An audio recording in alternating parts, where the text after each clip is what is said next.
గారు, బద్రీనాథ్ గారు, బాబు గారు, వైస్ ప్రెసిడెంట్ వెంకటేశ్వర గారు, ఇంకా పాణ్యం నాయకులకు, కార్యకర్తలకు, ఇతర గ్రామాల నుంచి వచ్చిన నాయకులకు, పాణ్యం ప్రజలకందరికీ కూడా నా ఉదయపూర్వక నమస్కారం. ఈరోజు మీ దగ్గరికి ఎందుకు వచ్చిన విషయం మీకు అందరికీ తెలుసు. ఈ పాణ్యం నియోజకవర్గం నుంచి నేను ఎమ్మెల్యేగా పోటీ చేస్తున్నాను కాబట్టి నన్ను గెలిపించవలసిందిగా అర్థిస్తూ, అదేవిధంగా నంద్యాల పార్లమెంట్ సభ్యులు శ్రీ కోటా బ్రహ్మానందరెడ్డి గారిని కూడా గెలిపించవలసిందిగా అర్థించడానికి ఈ ప్రభుత్వ పథకాలు ఇచ్చిన ఘనత ఈ రాష్ట్ర ముఖ్యమంత్రి జగన్మోహన్ రెడ్డి కూడా ఇక్కడ ఉన్న ప్రజలను ఆలోచించాల్సిన అవసరం ఉంది.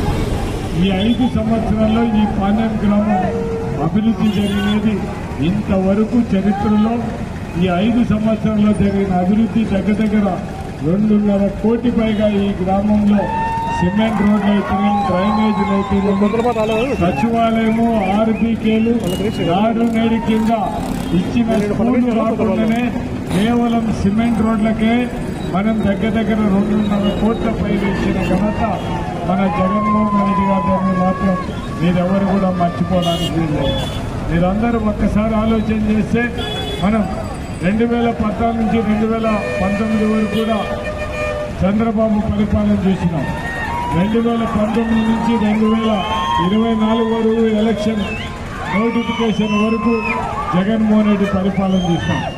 ఒక్కసారి ఇద్దరి పరిపాలనకు ఉన్న తారతమ్య భేదాన్ని మనం ఖచ్చితంగా చూడాల్సిన అవసరం ఉంది.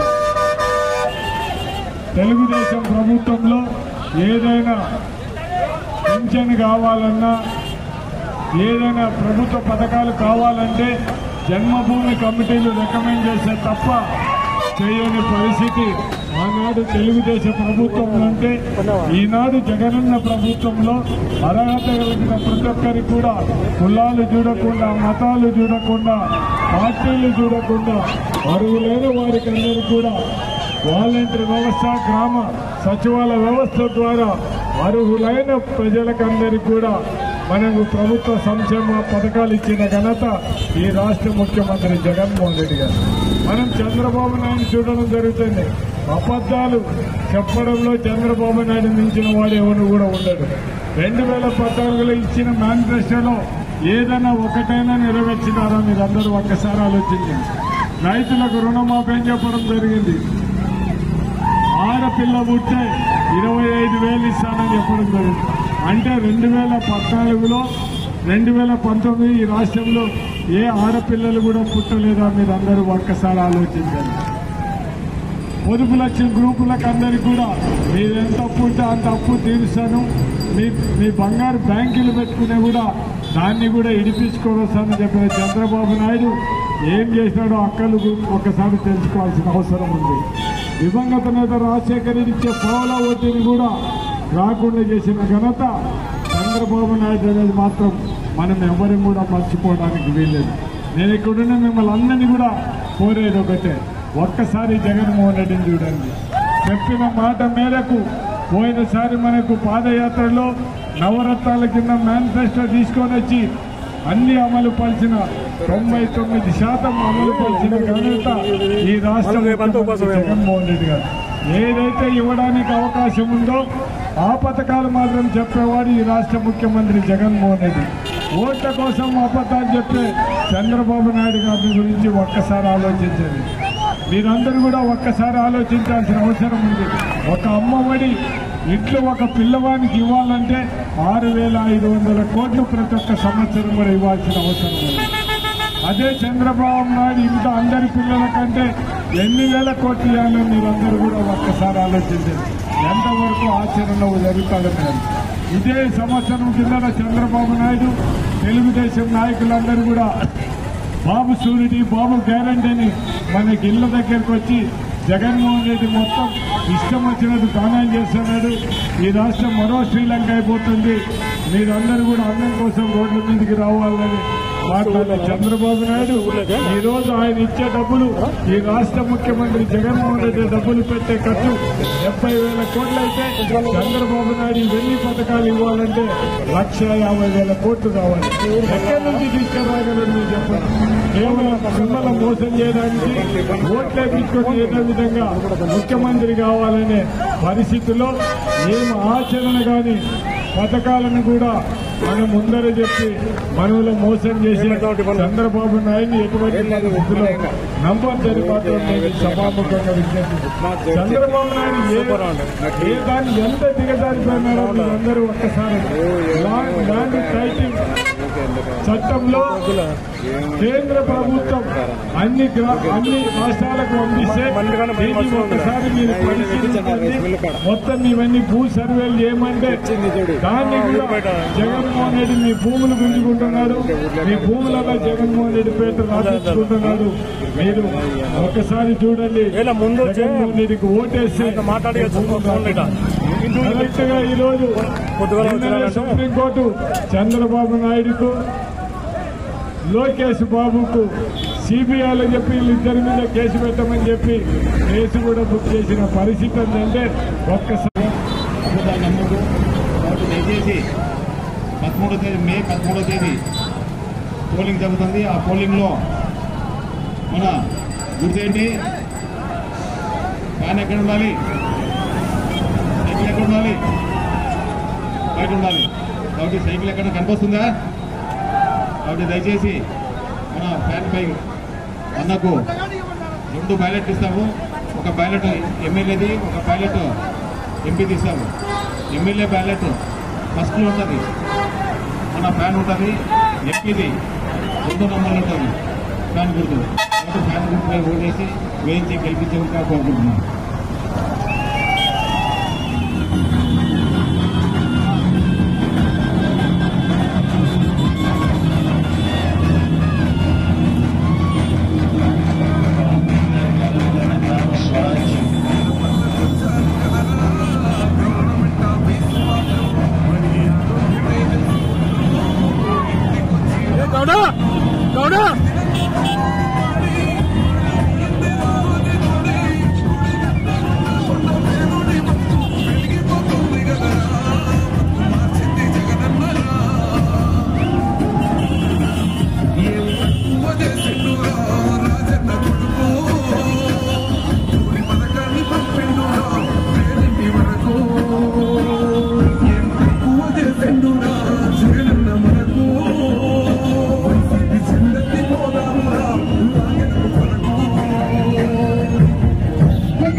బ్రహ్మానంద రెడ్డి గారు తిరిగి మరలా రేపు జరగబోయే ఎన్నికల్లో మంచి మెజార్టీతో పాండ్యంగా రాబోయే. ఎందుకంటే ఈరోజు పాండ్యం ఎంతో అభివృద్ధి మనం చూస్తే మన ఇళ్ళ కాలేజీ మనకు ఎప్పుడైనా దగ్గరలో ఉంటుంది.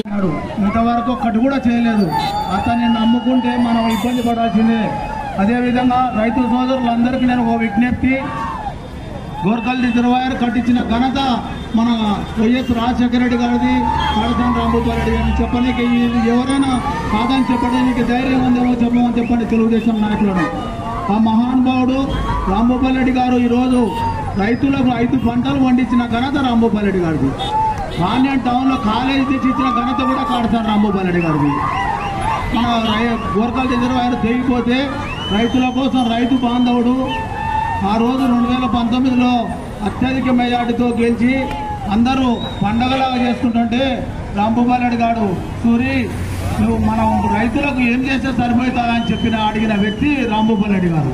ఆ రోజు నుండి గాలేరు నగర్ గేట్లు పెట్టించాను.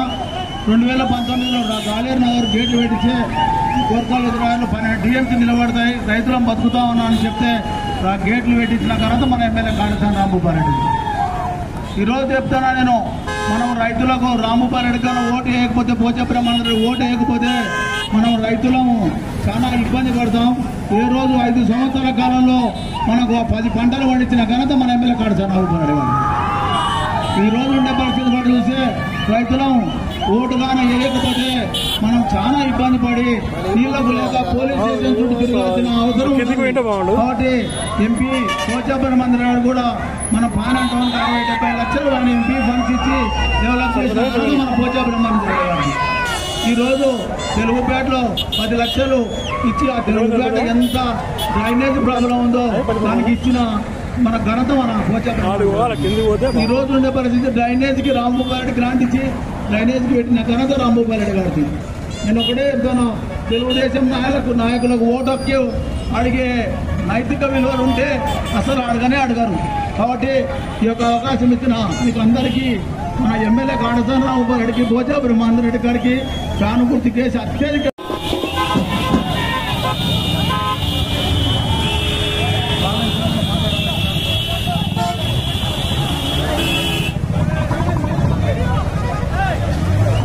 గ్రామానికి వచ్చేసిన రాంభూపాల్ రెడ్డి గారికి, అదేవిధంగా మన ప్రియతమ నాయకుడు గారికి స్వాగతం, సుస్వాగతం. ఈరోజు మనం ఎందుకు వచ్చామనేది మీకు తెలుసు. ఎందుకంటే రేపు 18వ తారీఖు ఎలక్షన్ ఉన్నాయి. మీ ఓటు అమూల్యమైన ఓటు ఫ్యాన్ గుర్తుకి వేయవలసిందిగా కోరుకుంటున్నాం. అదేవిధంగా ఈరోజు పాణ్యం అంటే కాళేశ్వరం అంటే పాణ్యం డెవలప్ అనేది ఏ విధంగా అయింది ప్రతి ఒక్కరికి తెలుసు. కాబట్టి